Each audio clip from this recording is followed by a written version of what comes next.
Hello. Hi. Disability Mythbusters.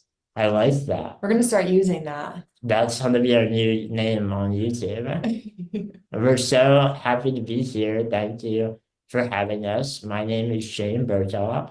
I'll just describe myself quickly. I am a white man with short brown hair. Actually, Hannah gave me a haircut yesterday. I wear round-rimmed glasses that are obnoxiously reflecting the window behind me right now. And I am also a wheelchair user. And this is my wife, Hannah. Yes, I'm Hannah. I am a white woman with long, light brown hair. I'm wearing a white-ish sweater, and I'm sitting next to Shane. Our presentation today is going to be about how we became the advocates that we are today and what we've learned about combating ableism using nothing more than our own personal story. As was mentioned, we are YouTubers, which is a title that I never thought we would give ourselves. Do you feel like a YouTuber? No, how about we say content creators? Disability Mythbusters. Mythbusters, yeah, that's right.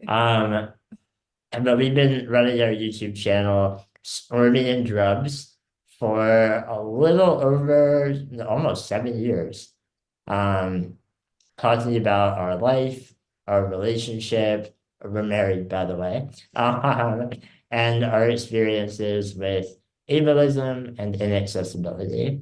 So today, we're going to use our love story, our personal story, to share how we became the advocates that we are today. So to begin, we should go back to the beginning, Oh boy. as one does at the beginning. I was born with a neuromuscular condition called spinal muscular atrophy, which is a mouthful, but basically it means that my muscles are all very weak and very not good at maintaining themselves. That's scientific. Yeah, that's the medical explanation. Um, but I've been a wheelchair user my entire life. I went to college. I'm going to bring you through my life quickly now so we can get to the good part, which is when Hannah arrives in the story. But I lived my whole life in a wheelchair, went to college and got a degree in journalism, and really didn't know what I wanted to do with that, but began writing a blog about my experiences living with my condition, and that kind of kicked off everything that came after that. Uh, that was around the time when Hannah came into my life. Yes. So Shane and I met about 8 years ago when I was a freshman in college. At this point, Shane had just graduated from college, and I was in Minnesota. He was in Pennsylvania, and I saw a short YouTube documentary about him, and he had written a book at that point. So it was about the book. It was about the nonprofit that he ran. You kind of left out all the stuff you were doing. I was letting you just tell him everything I've done. Yeah, you were like, I was writing a blog. There's a bit more than that. And this was one of my favorite actors' YouTube channels, Rainn Wilson, who plays Dwight on The Office, which is one of my favorite shows. And so he had made a little video about Shane, and I saw it, and I just felt like Shane and I would get along very well. I was like, I want to know this person. I feel like we would really get along. She was overwhelmed by my charm, my stunning good looks, Yeah. my fabulous skin. Your skin. So I sent Shane an email, which I think, at least for me, was a very strange thing to do. I blame it on the fact that it was a little after midnight. I had been studying for finals all night, and this was like my wind down from studying. So I think I was a little bit out of it. And then when I woke up in the morning for an exam, bright and early, I had forgotten all about Shane in this email. And I saw an email from a random man in my inbox and was very confused till I read it. And then I remembered And Shane and I began texting that day. He sent his number and we texted, and then we FaceTimed the next day, which I was a little scared for. I was like, I don't know if I want to FaceTime. This is probably going to be awkward. But it was like an hour and a half long FaceTime. We could not stop talking. We only stopped because I had another exam. And then it was my spring break. So we began FaceTiming so many hours per day. Yeah. It was bad. Very quickly, it became apparent that we got along really well, to the point that we were both feeling more emotions than we expected to feel. Yeah. We suddenly were like, oh, this feels like something special. Yeah. And that is wildly inconvenient. Yeah. Because we are 1,000 miles apart and did not expect to be possibly falling in love right now over FaceTime. Mm-hmm. So we continued to FaceTime and fell deeper and deeper in love with one another over the months that followed. And then it kind of came to a head. We were like, this is real. We should probably meet in person. Yeah. And so Hannah flew out from Minnesota to visit me in Pennsylvania, where we spent a weekend together. And on that weekend, we had our very first official date. We're going to tell you about that date because I think it gives you a good example of kind of the totality of our relationship. It's a good example. Mm-hmm. Mm-hmm. Do you remember how I wowed you on that very first I do, yeah. date? So Shane was trying to impress me and decided that we would have a picnic lunch, which is a great idea. Romantic. It's very romantic. And he asked his mom for a recommendation of a place to have a picnic because he couldn't think of anywhere. In the beautiful Pennsylvania countryside, he was like, I'm not sure. So his mom suggested a state park that was like 45 minutes away from their house. And Shane had never been, but for some reason, he didn't want to tell me that he had never been there. I think he wanted me to think that like, oh, it's a special spot for him. So he was like, there's a state park. It's great. We're going to go there. So we go to get food, and the place that he has picked for us to get our picnic food from is a gas station. Pause right there. A gas station. For those of you that live on the East Coast, have you ever been to the majestic wonder that is Wawa? Many of you are very familiar. Thank you. No. And all of you that are familiar will know it is not simply a gas station. It is a restaurant. It is an oasis. It is a port in the storm. It is a place where dreams come true. Do they sell gas? That doesn't matter. Okay. They also sell food. So I like Wawa, but I like to tease Shane that we got our food from a gas station on our first date. So we got our food. I got a veggie wrap and Shane got a burrito bowl. So that kind of shows you what Wawa provides. There's a wide array of food to pick from. And we start going to this state park. We're driving, Shane has the GPS, and the GPS just kind of ends on like a country road where we're near the state park. And I'm not concerned because I figure Shane has been here before, so he knows where the entrance is, but Shane does not know where the entrance is. But I do not want to let Hannah know that I have no idea where we are, that I am just riding by the seat of my pants right now. So I play it cool. I see a little parking lot, or what looks like maybe used to be a parking lot, over on the left-hand side of the road. It was a clearing. So I said, there it is, pull over in there. So Hannah pulls off, and I'm like, I think this might be near the entrance. It's been a while since I've been here, but it must be over here.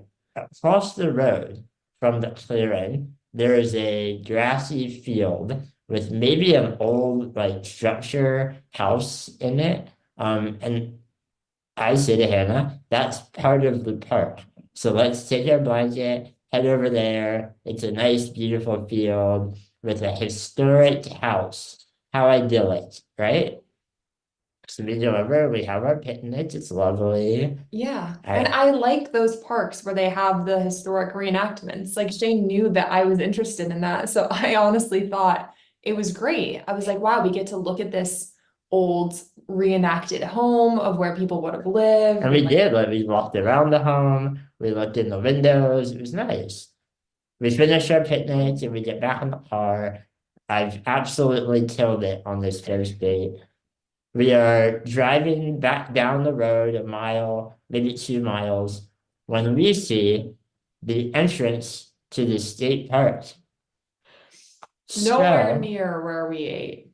I don't know whose backyard we had a picnic in. I don't know whose home we peered into, making ooh and ah noises at the ancient relics of the home. But we're sorry. It was a lovely date, and Yep. this is obviously a silly example, but it does show you that our relationship, even from the very beginning, was just like any other. You know, we have fun, we have adventures. We I trespassed. I make mistakes, we trespass, a regular relationship, you know? Um, I guess we should walk them through kind of the next like big milestones for us, because life Yeah. happened after that. Yeah. So we were long distance for 2 years before Shane moved to Minnesota when I was a junior in college. So then we lived in my college town for a year and a half, got engaged the day that I graduated from college, and then got married in 2020 in like a backyard private wedding because of COVID. So our wedding got a little messed up, but Wedding was very weird. it was very weird. But all of Um, that, yeah, that was like the next 2 years. and the more time that Hannah and I spent together, the more that we began to notice two big things about the world. We began to notice social ableism and inaccessibility.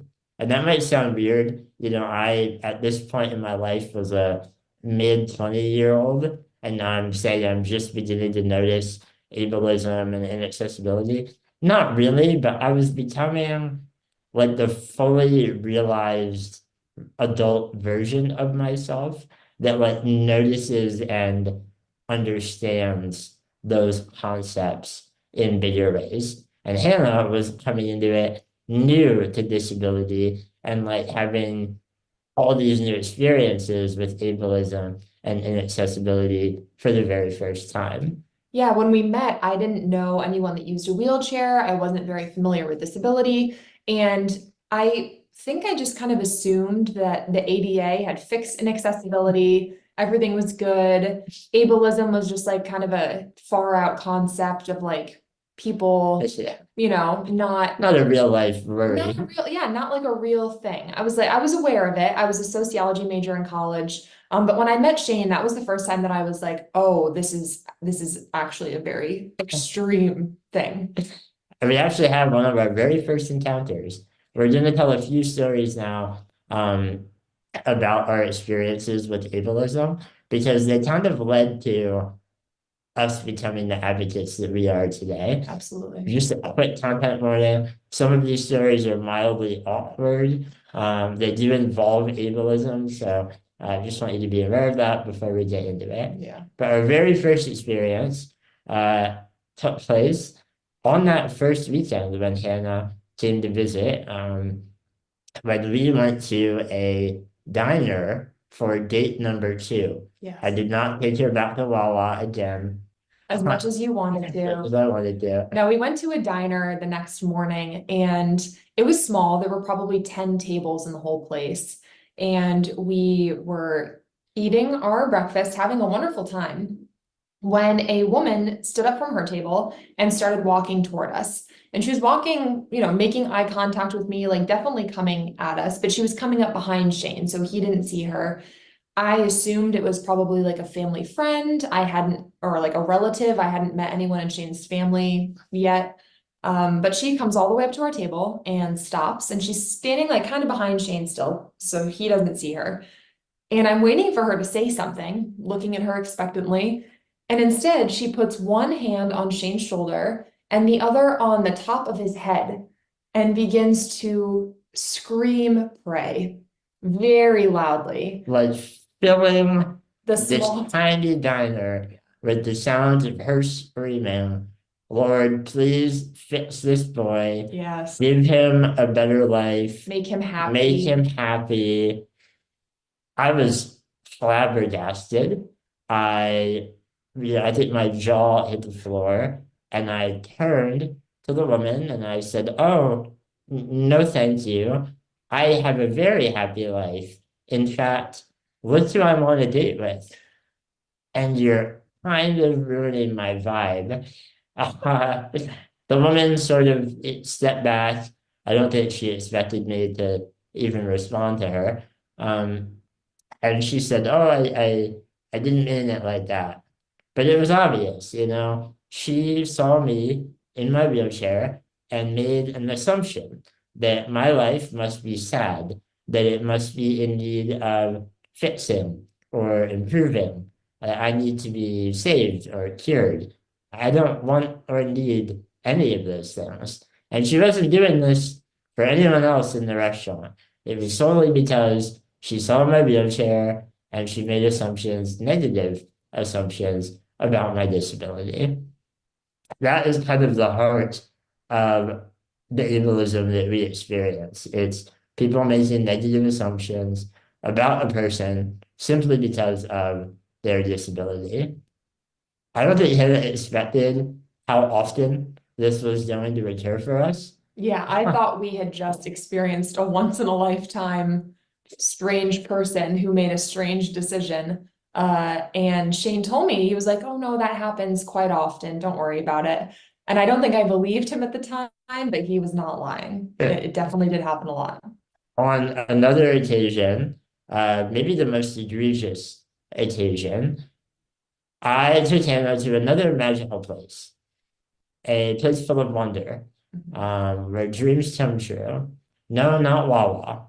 Possibly even better than Wawa. Wow. Yeah, you built this one up. Uh-huh. And I was expecting something amazing, like Fireworks. waterfall, maybe you could have taken me to like one of the chocolate factories that are around there, like the Peep Factory. I should have taken you to the real estate park. To the state parks finally would have been nice. No. We pull up. Shane's like giving me directions this whole drive, and I'm like, "Ooh, where are we going? It's a secret." Like, this is actually a secret. Yeah. We pull up to a warehouse, and it's hideous, and it's unmarked. This is the beginning of a horror movie. Yeah, my parents were worried about me driving out or like flying out here. I wonder if they were maybe right that this was not a good idea to meet this strange internet man. So Shane is like, "Just drive around the back of the warehouse. Just go in the back." And Hannah's like, "Actually, I'm not in love with you anymore." I'm leaving. So I drive around the back, and there's a giant hole in the warehouse that you would drive into. And he's like, "Drive in there." I can't believe I did this. Like, saying it out loud makes it seem bad. But I drive the car into the warehouse, and it turns out that it is a drive-through beer distributor. Pause. Like I said, a place of wonder, a place where dreams come true. In Pennsylvania, you can just simply drive into a warehouse and they will fill your car with alcohol. It's a beautiful invention of man and a testament to humankind. Did you think I would want that? Hannah doesn't drink beer, No. but I needed a ride to the beer store and I needed a way to get there. So I had to build it up a little bit. Well, we go in. I, again, don't drink beer. So the employee comes to my window and begins asking me questions about what we want. I don't know what we want. So I say, "Can you please just talk to him, like to Shane?" So the employee and Shane converse, and they figure out all the details and logistics of what Shane wants to order. Cans or bottles, size of whatever. It gets put in the car.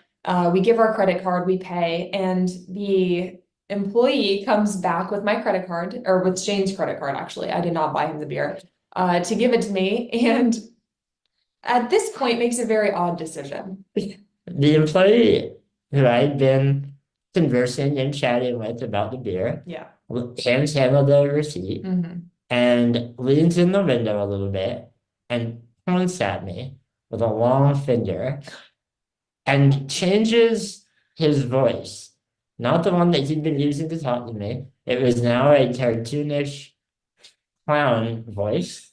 And he says, "Does this big guy want a lollipop?"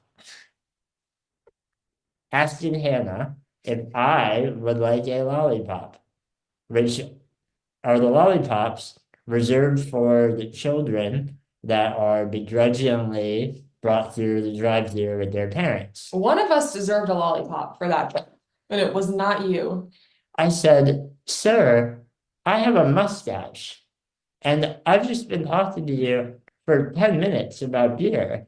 So in this man's mind, he just sold beer to a child, and now he's offering him a lollipop to make his day. Yeah.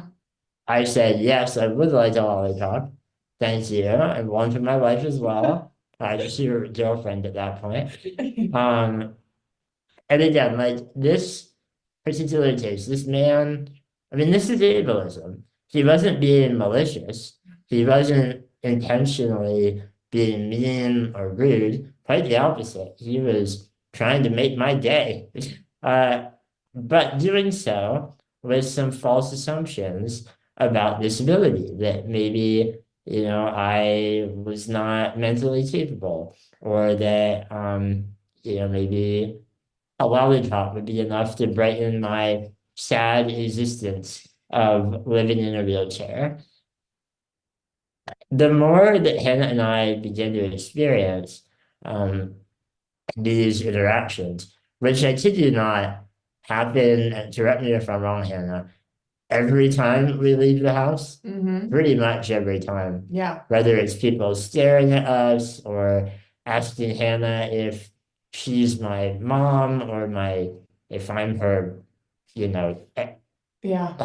If I take care of yeah. Not one, like, do you take care of him? The most recent one that I just think is maybe the worst of all was when I went to the bathroom at a restaurant and we had finished eating. So Shane asked for the check while I was gone, and the server left, was like, okay. And then when I got back, came over and whispered in my ear, he asked for the check. Is that okay with you? And I was like, I honestly didn't even know what to say at that point. So this happens all the time. Yeah. And a few years after, or a year after I moved to Minnesota, Hannah and I decided to start a YouTube channel, kind of out of the blue. We had no real experience with being YouTubers or anything like that. Hannah had taken a few media classes in college, so she knew how to edit a video, and I liked making people laugh. So we wanted to try it as a hobby and see what we could do. But we had all these stories that we were able to then turn into videos. Yeah. So we began doing that. We began making videos that were fun and funny about our travels and our interactions with people. And we didn't know it, but we were slowly on the path to becoming advocates. Another kind of big experience that Hannah and I have had together has been inaccessibility. And that's been another focal point of our advocacy over the years. I think we should tell them the Salt Lake City story, because it's a good example of our experience. Oh, it definitely is. This was when I was still in college, and we were going to a conference in Salt Lake City that was just over a weekend, and we needed to be back Sunday night because I had class on Monday. So it was very quick. I think we flew in Friday night and we're leaving Sunday. And we found out on this trip that there is one accessible taxi in Salt Lake City. One, that's not a joke. No, there used to be two, she said, but the other one, car broke down. And so it was just her. So she was servicing all of Salt Lake City. We got to know this woman quite well. But we flew in no problem. We got this taxi. She took us to the conference. It all went well. And then on Sunday night, it was pretty late. It was like 8 p.m. She brought us back to the airport. And we went through security, got to the gate, everything was fine. And we're sitting at the gate waiting for the flight. And the people at the gate, the employees, are kind of looking at Shane for a while. And then someone else, they got someone else to come over, and now there's like four of them talking, and they're looking at Shane. So eventually we went over and we were like, is there a problem? You seem to be concerned about Yeah. something about me. Yeah. And they said to us, we are not sure if your wheelchair is going to fit on this airplane. Now, if you've ever flown with a wheelchair, you know the nightmare that is accessible air travel or lack thereof. Um, but this is the first for us. This was kind of a shock. And so we said, well, no, like we checked ahead of time. We input the fact that I have a wheelchair, it's this big, whatever. We checked the kind of plane, we checked the dimensions of the cargo door, like We've done our research. we did our homework, yeah. And they said, well, we actually had to switch the airplane that we were using. And we don't think your chair's gonna fit, but we're not sure. So do you have a measuring tape? And I checked my pockets and I said, no, I don't have my measuring tape that I normally carry in my pockets with me right now. Do you have a measuring tape? Because you're in airport. And they said, no, we don't, but hold on, we'll figure this out.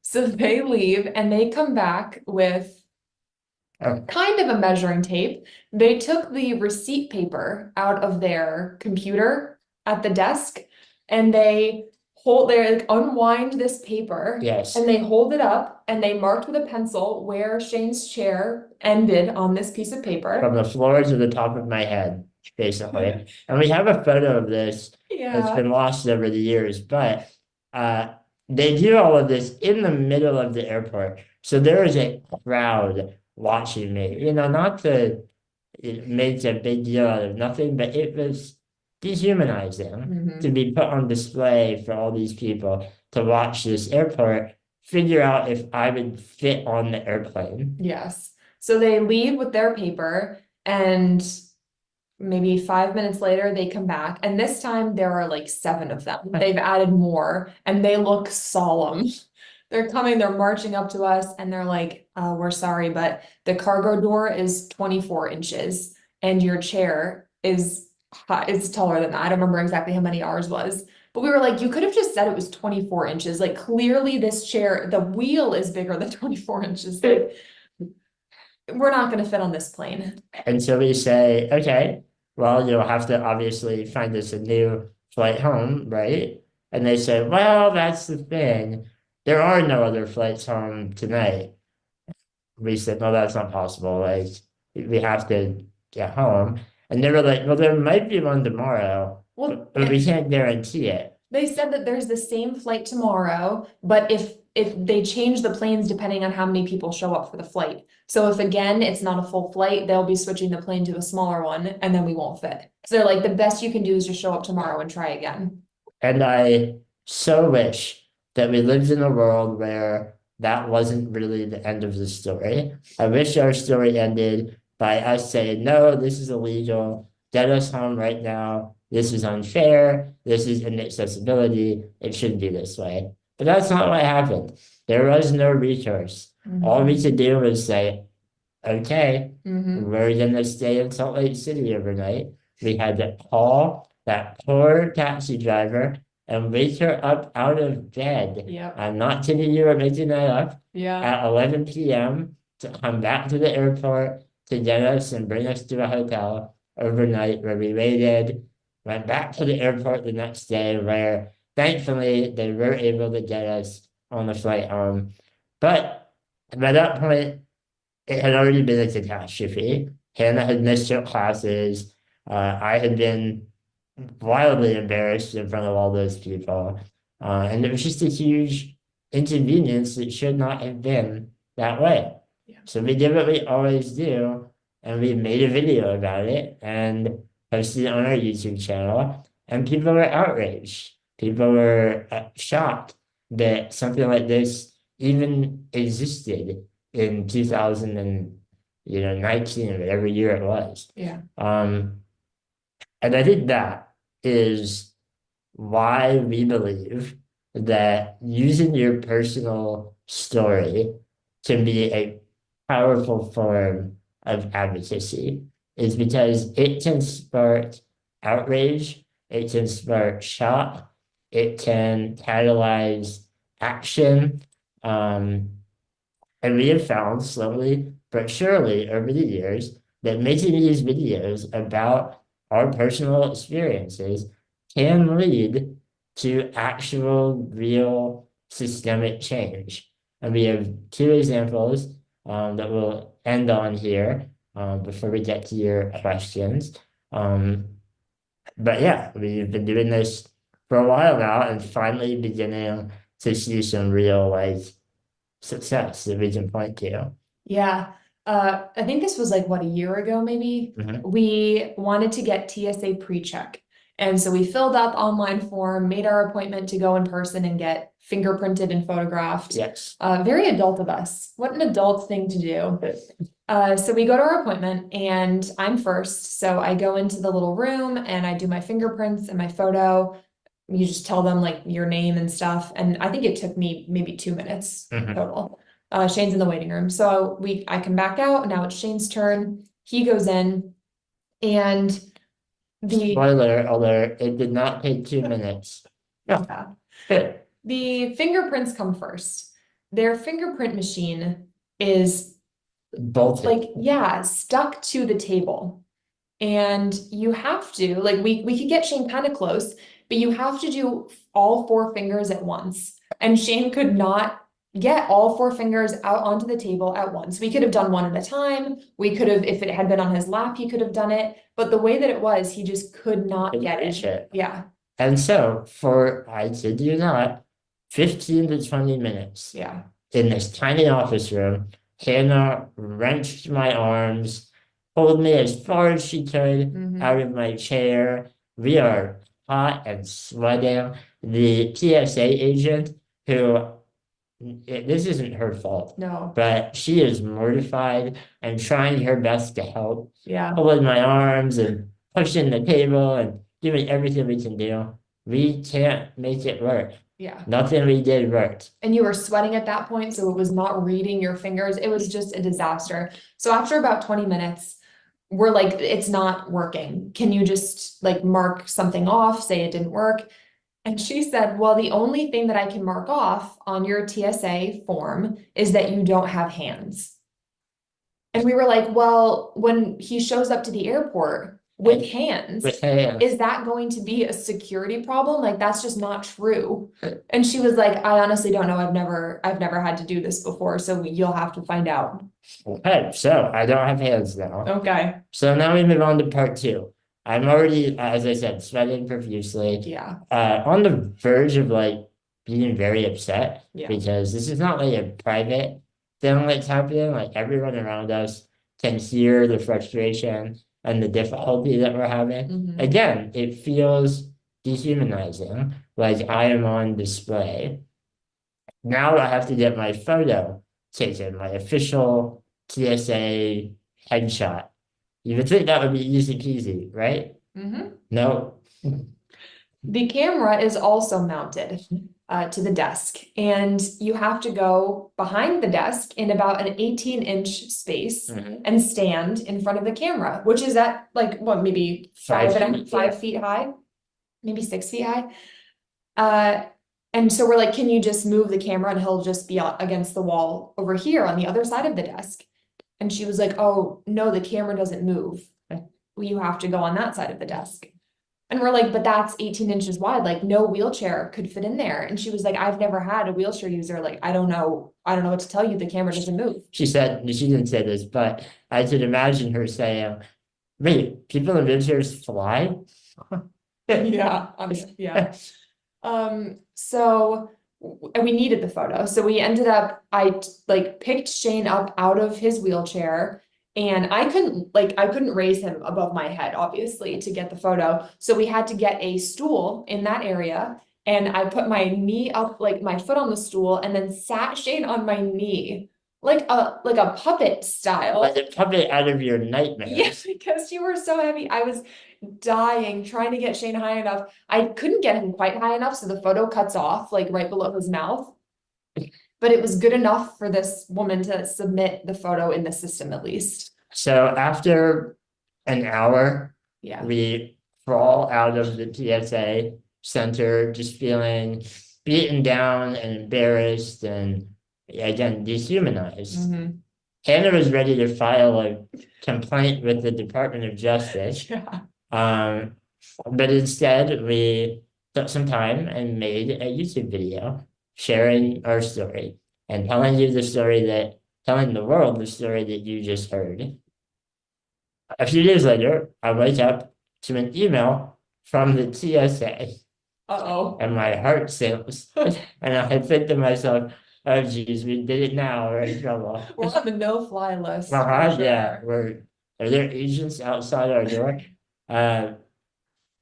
And instead, it is an email from the vice president something of the TSA and a few other higher ups saying that they saw our video, which got a good amount of attention online, and that they were absolutely appalled and shocked that their testing centers were so inaccessible and inadequate for people that use wheelchairs. Because of our video, they said, they were implementing a variety of instant systemic changes to make their processes more accessible. And they listed out everything that they would be doing. They were sending mobile iPads to fingerprint and take photos to every testing center in the US.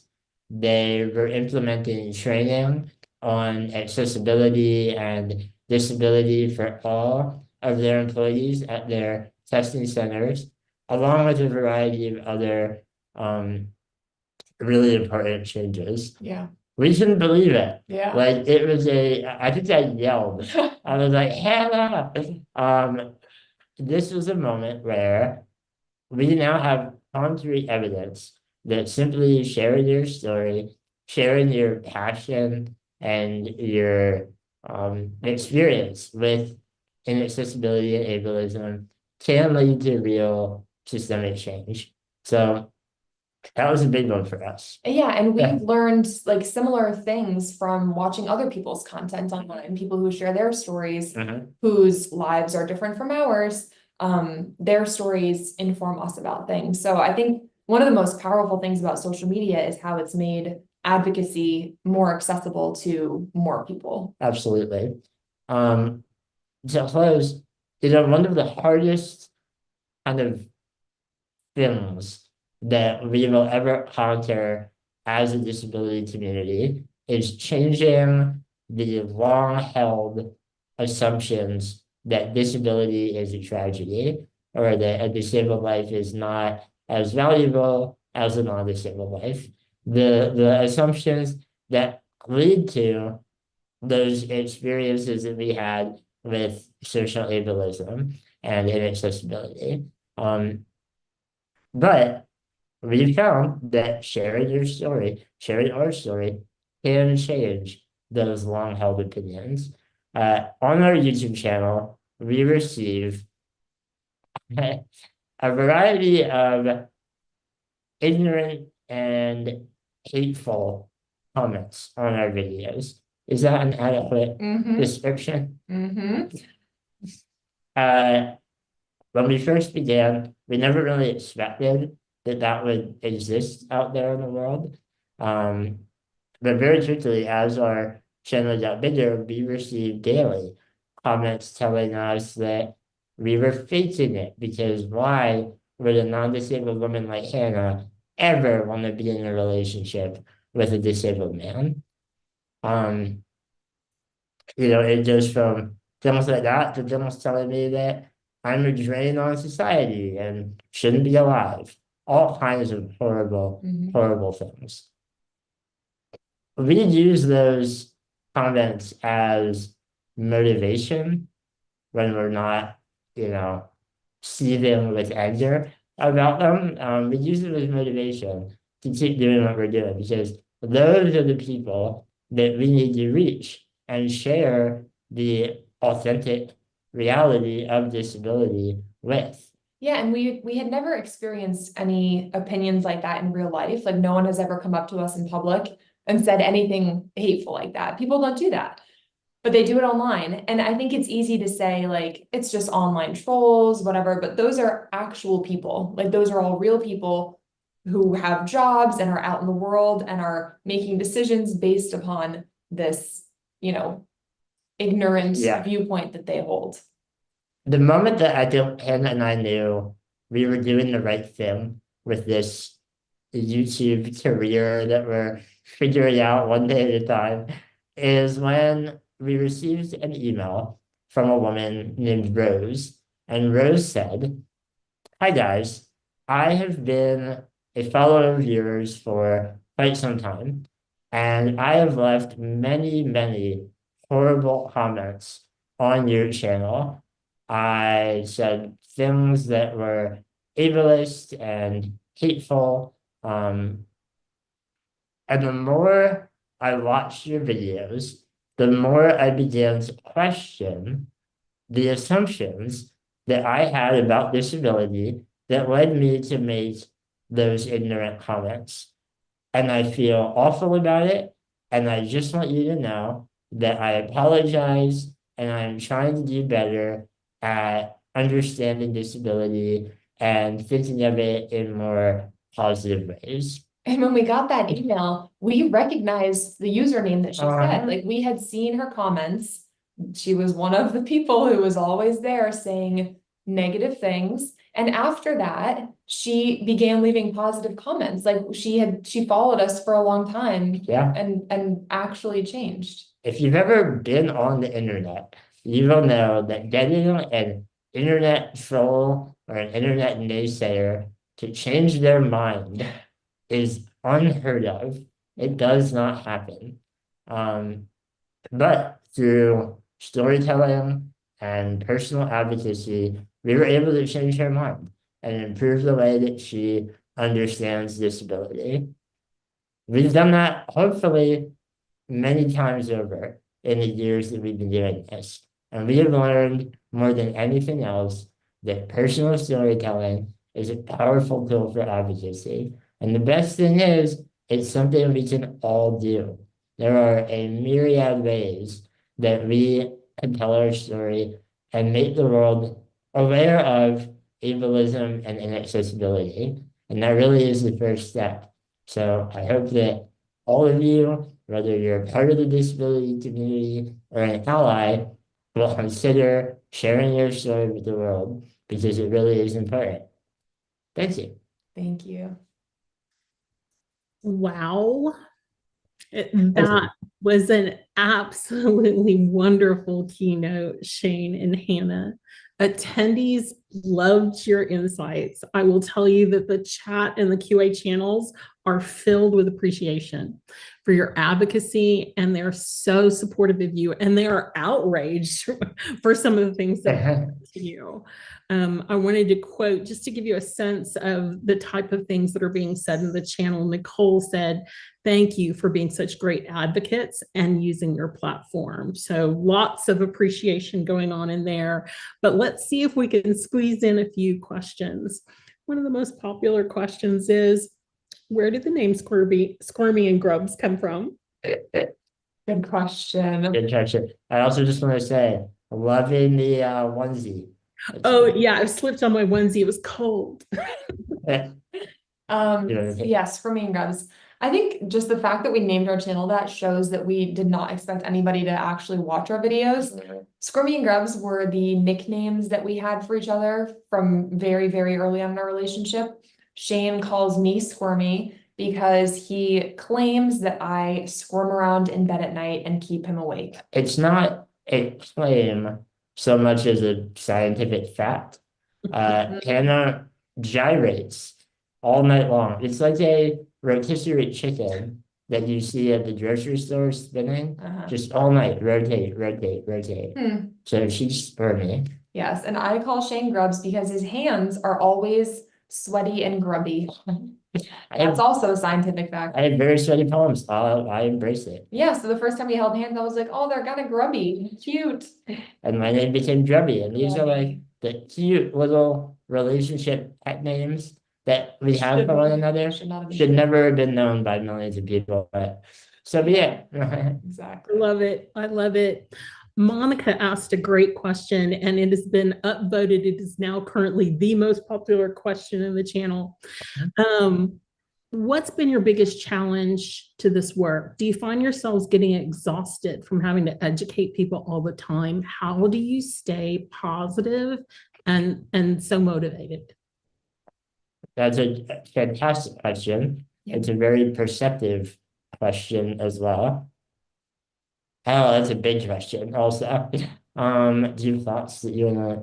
I mean, I think we probably have different biggest challenges because I care more about like negative stuff than you. Yeah, I think for me, the biggest challenge is still putting ourselves out there when people have such negative things to say. mhm, Like there are times when I'm like, I'm not sharing like whatever we want to say, I'm just not posting it. Like I'm not sharing it. I don't want to hear feedback about it. So I think that's my biggest challenge is just, the opinions of yeah, trying to Yeah. not, focus on the negative opinions of people. People, I mean, we get so many positive comments, but it's always hard to just ignore like the Yeah. negative ones.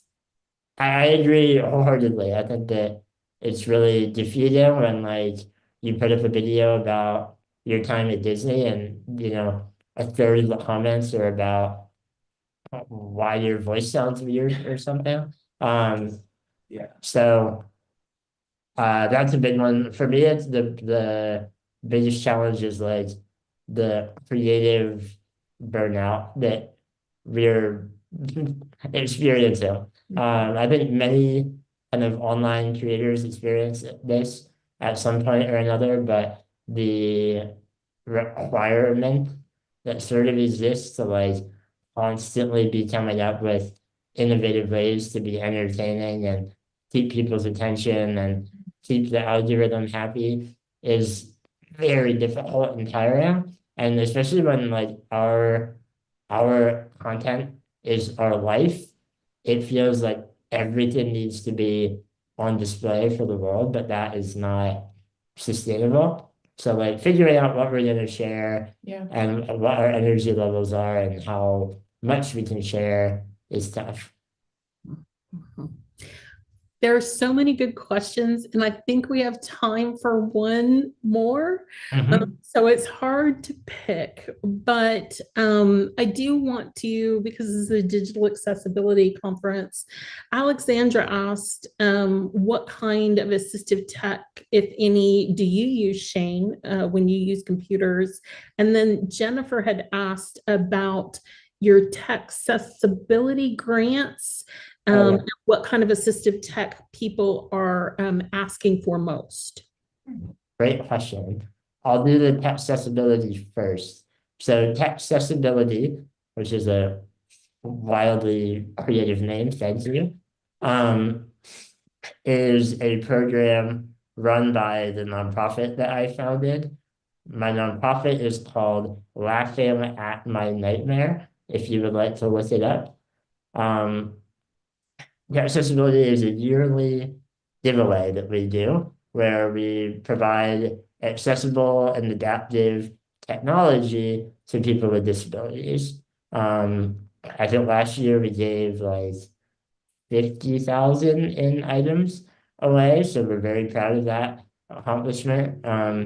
People most often request communication devices like Amazon speakers, like voice activated technology, people that have neuromuscular conditions like me are now able to control a lot of stuff within their environment simply by using their voice. And that's unlocking a lot of independence for people. So that's a big one. We get a lot of requests for like what's it called? Eye tracking devices. We've supplied many of them. Things like iPads and just like simple technology that might not be specifically adaptive, but has tons of adaptive features built into it. So those are big ones. In terms of what I use, can you explain my phone thing that I use? Yeah, so when Shane uses his computer, he uses his phone to control it. So he has an app that turns his phone screen into the trackpad, the mouse for the computer, and then it also has a keyboard. So he can type on his phone and use it, and it all works on the computer. I can't move my hands very much, but I have lightning fast thumbs, so I can type really fast on my phone, which allows me to type on my computer pretty fast as well. Yeah. That program is called Remote Mouse, I believe. And I think it's available for both Apple and Android, I believe. Yeah. Awesome. Well, thanks again, Shane and Hannah, for this amazing closing keynote. It was wonderful and deeply insightful.